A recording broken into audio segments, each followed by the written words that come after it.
우리는 이 아들 안에서 하나님의 풍성한 은혜를 따라 그의 피로 구속, 곧 죄 용서를 받게 되었습니다. 하나님은 우리에게 모든 지혜와 총명을 넘치게 해주셔서 그리스도 안에서 미리 세우신 하나님이 기뻐하신 뜻을 따라 하나님의 신비한 뜻을 우리에게 알려주셨습니다. 하나님의 계획은 때가 차면 하늘과 땅에 있는 모든 것을 그리스도 안에서 그분을 머리로 하여 통일시키는 것입니다. 하나님은 그리스도 안에서 우리를 상속자로 삼으셨습니다. 이것은 모든 것을 자기의 원하시는 뜻대로 행하시는 분의 계획에 따라 미리 정해진 일입니다. 그것은 그리스도께 맨 먼저 소망을 둔 우리로 하여금 하나님의 영광을 찬미하는 사람이 되게 하시려는 것이었습니다. 여러분도 그리스도 안에서 진리의 말씀, 곧 여러분을 구원하는 복음을 듣고서 그리스도를 믿었으므로 약속하신 성령의 날인을 받았습니다. 이 성령은 하나님의 소유인 우리가 완전히 구원받을 때까지 우리의 상속의 담보이시며 우리로 하여금 하나님의 영광을 찬미하게 하십니다. 할렐루야, 아름다운 새날입니다. 에베소서 말씀에는 비밀이라고 하는 단어가 6차례 나옵니다. 성경의 다른 어떤 책에도 6번 이 단어를 사용한 적은 없습니다.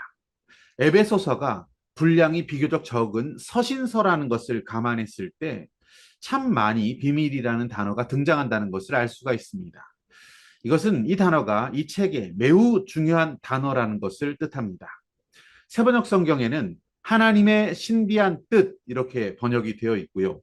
영어 번역본 보니까 미스테리라는 단어로 나옵니다. 우리가 비밀이라고 하면 흔히 secret 이런 단어로 알고 있습니다. 그런데 이 secret과는 좀 다릅니다.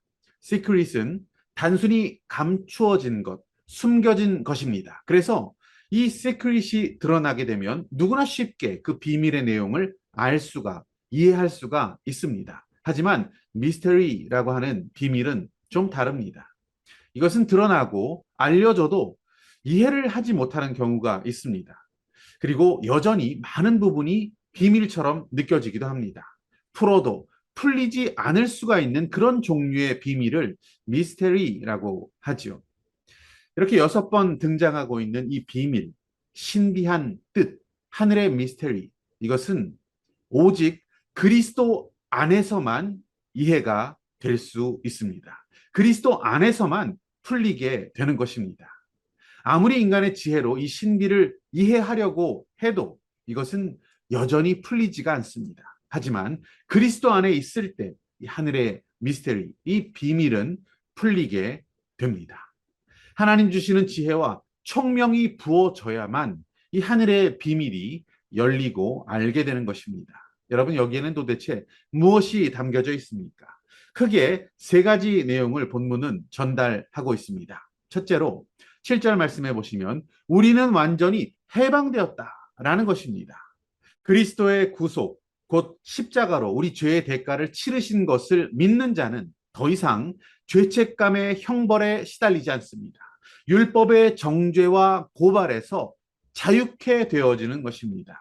하나님의 비밀, 이 놀라운 신비는 우리에게 이렇게 선언합니다. 이제는 해방되었습니다. 모든 죄는 용서되었고 자유케 되었습니다. 다시는 그것에 대해서 묻지 않습니다. 당신은 해방되었습니다. 두 번째 비밀은 9절과 10절에 나와 있습니다. 장차 그리스도께서 우주적인 통합을 이루시는 날이 올 것이라는 것입니다. 우리는 그날이 다가오고 있음을 잘 알고 있습니다. 우리는 그날을 기다리는 자들입니다. 세 번째 비밀은 11절과 12절에 나옵니다.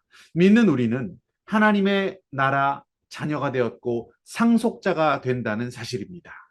우주의 경영자이신 우리 주님께서 우리를 자녀로 상속자로 삼아주셨습니다. 이 비밀, 이 신비는 오직 그리스도 안에서만 믿음으로만 열리게 되어지는 것입니다.